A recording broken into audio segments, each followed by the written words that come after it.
Okay, guys, this is one of my most shocking facts that you guys don't know about me.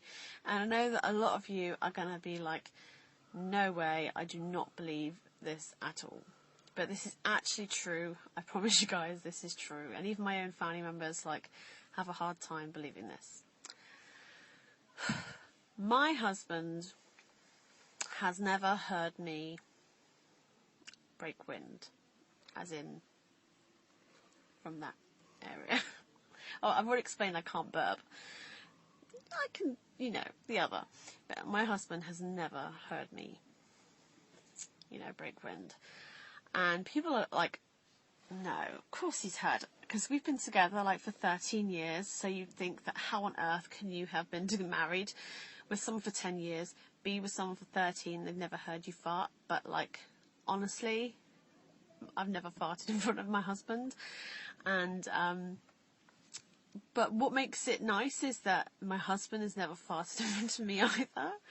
And I know this sounds crazy, but it wasn't something that we vocally decided. We didn't decide at the beginning we're not going to fart in front of one another. It was just one of those things that, when you're dating at the beginning, when you're really, really loved up with someone, you don't want to fart in front of each other. You hold it all in and everything. And, so obviously we were trying to impress each other, and we were really, really, really loved up. And my husband's quite shy about stuff like that anyway, and I certainly was shy about stuff like that. And so yeah, we just didn't fight in front of each other. And then as the years went by, we hadn't farted, so there was that kind of thought of, well, who's going to fart first kind of thing, right? And it never happened. So now it's one of those unspeakable things that we could never ever do. We don't go to the toilet in front of each other either, by the way. Obviously if I was brushing my teeth and my husband was having a wee, that's fine. He's got his back to me. But certain things are just really intimate, and breaking wind apparently is one of them. And people would say to me, well, how do you not break wind in front of your partner? Because obviously breaking wind is a natural bodily function. Everyone has to do it. And there's times when you're sorry if the lighting is really bad. There's times when you're caught, by surprise, and, you really need to break wind. Well, for me, it was kind of a gradual thing because, I was never a very gassy kind of person anyway, but when I was at school, obviously I would hold it when I was at school, and then relax when I got home. And then as I left home and I went and I started working, I'd work all day and I'd hold it then. And then as it got to the point where I would be working all day, come home, have a bath, and then I'd go out and I'd be pubbing and clubbing and drinking and everything, and I'd be around all my friends. So basically, I'd have a small window of opportunity to pass wind, and the rest of the time I have to hold it.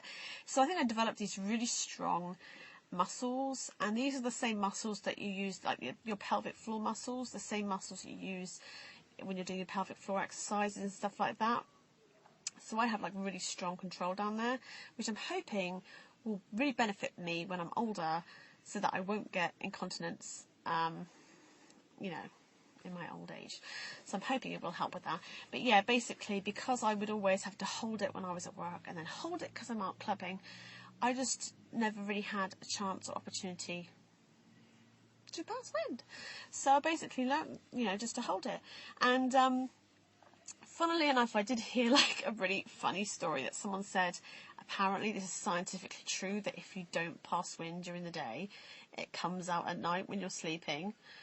And this really freaked me out. I was oh my gosh, if that's true, how embarrassing. But I have asked my husband about this, and he says no. And I certainly haven't heard him. So I don't know if that's just a made-up myth or if it's true. And if you are thinking that I'm lying by this point and saying everybody has to pass wind, it's just a biological fact, everybody does, I'm not denying that I don't pass wind. I'm saying that I don't pass wind in front of my husband. And I'm sorry, but there's perfectly reasonable ways to control yourself and just excuse yourself, go to the bathroom, do what needs to be done, and then leave again. Personally, I feel that breaking wind should be done in a bathroom anyway. Like, who wants to be around? Who it's just rude and bad manners, in my opinion. Maybe I'm really strict and maybe I'm weird. I don't know. Leave a comment below, ladies, if you happily and proudly break wind in front of your partners. That's, and if you think I'm a freak. But I personally, that's how I feel. And let me know if there's any of you ladies out there who are the same, who hold your wind, until you are alone. Because I do it out of respect for my husband. Like, why, in the olden days, women did a lot of things which they wouldn't do in front of their husbands. And, they had whole rooms segregated. There'd be the, what was the room, Joshua? What's the room that the men would go to have their port and their cigars? Fart room. Fart room. Men would have their rooms where they would go and have, drinking and, smoking, and they would do it away from the ladies because they didn't want to offend the ladies, and they'd probably do their...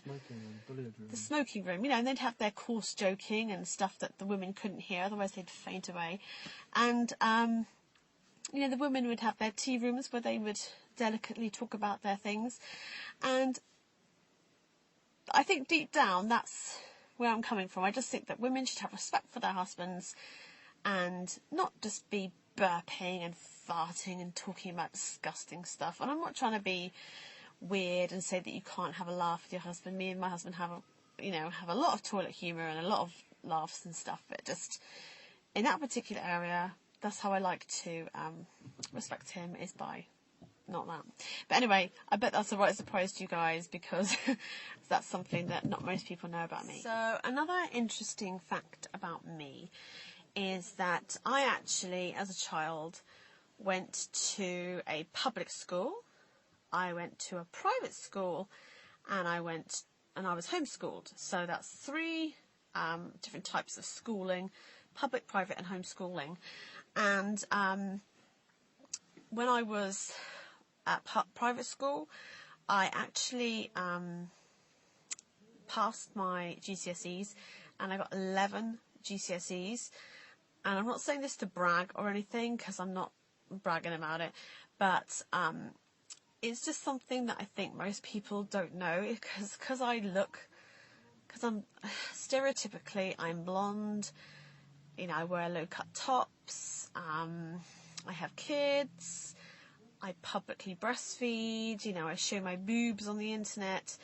I think people assume that I'm somewhat intellectually challenged, and I just think it's funny because, I'm not saying that I'm like a doctor or I have loads and loads of qualifications, but I do have 11 GCSEs, which here in the UK is a lot. It's a lot of GCSEs, and all my GCSEs are A+ down to C's. They're all high marks.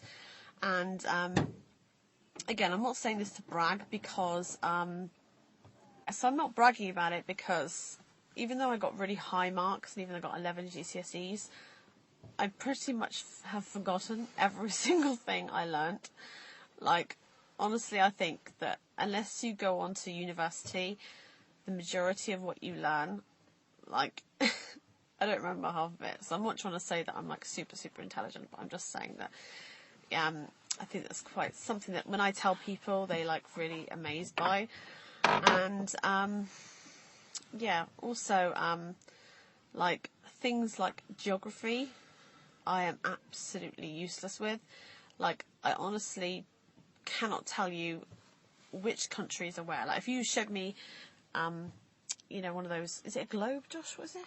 Yes, it's a globe. A globe atlas thing, and they said find Australia or find China. Honestly, I would struggle really hard with it, because I literally don't have a clue where I am on this planet. I know that I'm in England, but I just don't know. Oh, I'm terrible. So this leads on to another kind of interesting fact about me, is that after I finished my GCSEs and after I'd finished like having a few kids and whatnot, I started a degree in psychology. And I did actually like get halfway through my degree before I had to stop because I had more children. But yeah, I was really into psychology, and my hopes were to become a child psychologist. And I really enjoyed that. So I've done some studies in psychology, and I'm really interested in, how the mind works and stuff. And yeah, I've also had to like help and look after people that have had a lot of mental health issues and stuff over the years. So like, hi guys. So another interesting fact about me is that I have a phobia about bouncy balls, or balls in general. Like basically small balls, or footballs. Like I have a phobia that they're going to hit me. Like, because when I was young, I got hit in the face, by a ball a couple of times, and it really friggin' hurts. But like, a couple of times when like the older boys at school would kick the football and it would go so high up in the air, you just wouldn't think anything of it, and it always landed on my head. So now I've got this like phobia. So whenever a ball gets kicked up in the air, I start doing this weird, even if it's like nowhere near me, like have this little fit, like, and like bouncy balls as well. Like if someone bounces it, even if it's literally nowhere near me, I'm convinced it's going to hit me, and I start freaking out. So now, even when like I see a football or I see a bouncy ball, I'm like, don't throw it near me, I don't like it, like, like a right weirdo, basically. So yeah, I have this weird phobia about footballs. Very strange.